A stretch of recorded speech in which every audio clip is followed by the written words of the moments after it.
Ejaz nimemuita hapa. Ejaz ni kijana mdogo, lakini kuna vitu vingi anafanya. Lakini nilichoona kwake kuna mchango wa familia kwenye kitu anachokifanya. So Ejaz, I brought you here kutuambia kwamba familia yako imechangiaje kwenye kitu unachokifanya. Habari za jioni. CCM oye. Okay, once again good evening. Okay, so Mr. Roderick, first of all, congratulations for organizing such a wonderful event. I think he deserves a huge round of applause. Nataka niwashukuru wote nyinyi pia kwa kuja na kwa kutusikiliza wote sisi wazungumzaji. Asanteni sana. I was a child, and during my childhood I would listen to lectures. Wazungumzaji wa msikiti, mashehe wanazungumza, mimi nawasikiliza, and I used to come back home and I would tell my parents, let me give a lecture. I was 7, 8, you know, very small. And I would take my mother's scarf. Kama mama anasema anafanya biashara ya unajua nguo za Kiislamu. Unajua kuna kitu kinachoitwa scarf, au sio? Ile scarf I used to place it in my head pretending as if it was a turban. Scarf unafungwa. Hebu one lady with a scarf, please stand up. Someone with a scarf. Kuna mama yule. Sasa tumemwona au tujamuona?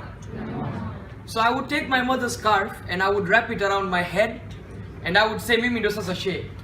I would tell my parents to sit down, they would listen to me. My lectures were the worst lectures. Unajua 7, 8, sijui vocabulary, sijui spontaneous speaking, sijui mambo za sijui MC, I don't know anything, sijui. Lakini naye I had the courage to speak. Nilikuwa nawasikiliza na hata siku moja hawajawahi kuniambia, Ejaz, we don't have time, we are watching TV, we have some work. No. Ejaz, leo huna lecture? Leo huna lecture kutusikilizisha? Nimesema nayo. Walikuwa nakaa, walikuwa nasikiliza. My parents were my first audience. I always say that. So later on in life, when I was 14, there was a man by the name of Bhalloo. Babu mashuhuri sana Zanzibar. Sasa amefungua kituo chake hapo Dar es Salaam. Inaitwa Mefile Sakina. Mefile Sakina. Alisema bwana, tuna shida bwana. Hatuna mtu ambaye anaweza kuzungumza. Tunamtaka mtu azungumze. Alienda duka la babangu. Babangu alisema Ejaz yupo. Akasema Ejaz anaweza akazungumza. Ejaz, mimi nilikuwa mashuhuri kusoma msikitini. Unajua poetry, kama kwenye Kristo tunaita nini? What? Mithali. Okay. Mithali. Okay, parables, right? Yes. Okay, so I was known for poetry, sio lectures. Poetry, kusoma. Maki nilikuwa na sauti nzuri kama babangu. Babangu ana sauti nzuri, babu yangu pia ana sauti nzuri. Lakini asante.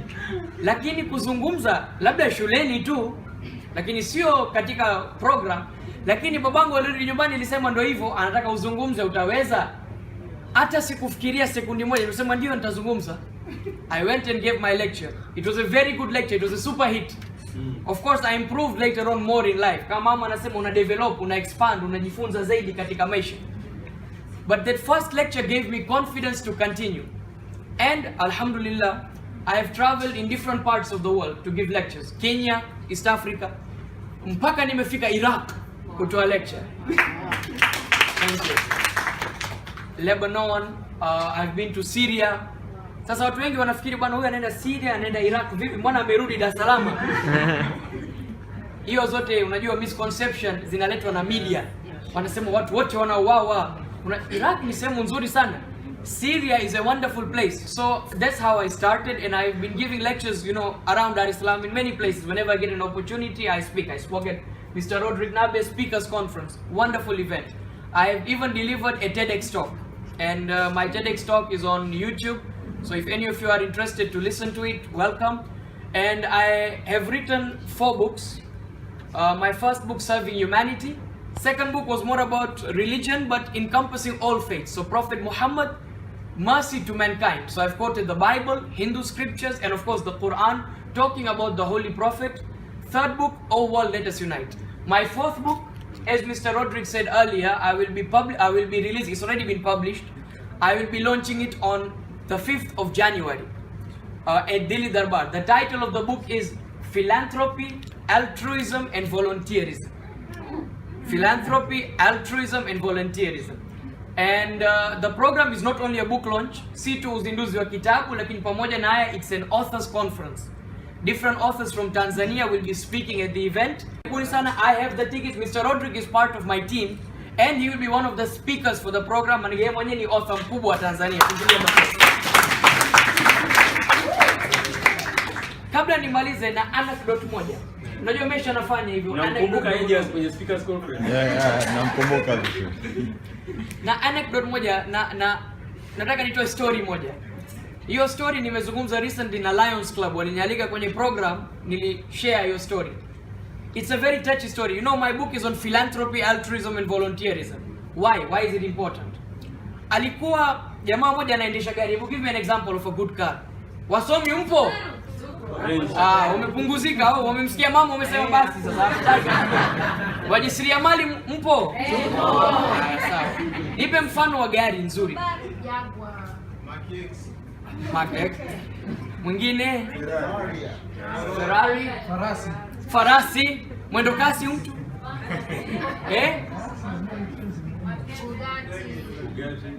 Another one? Range. Lamborghini. Okay, tuseme alikuwa anaendesha Lamborghini. Suddenly there is a street boy on the road. He takes a stone. Alichukua jiwe na alipiga lile jiwe kwenye gari.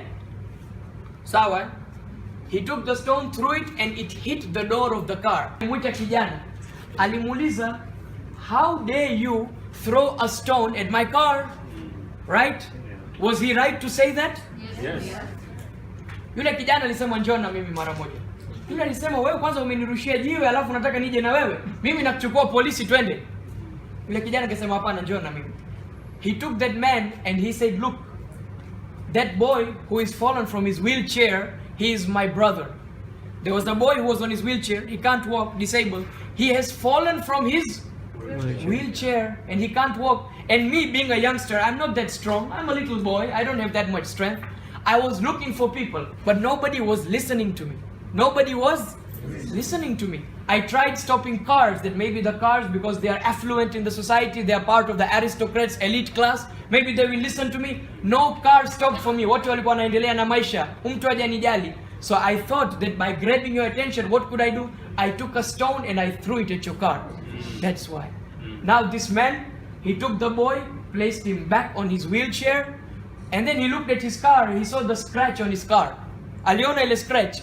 He said, I will never remove the scratch on this car because it will remind me of this day.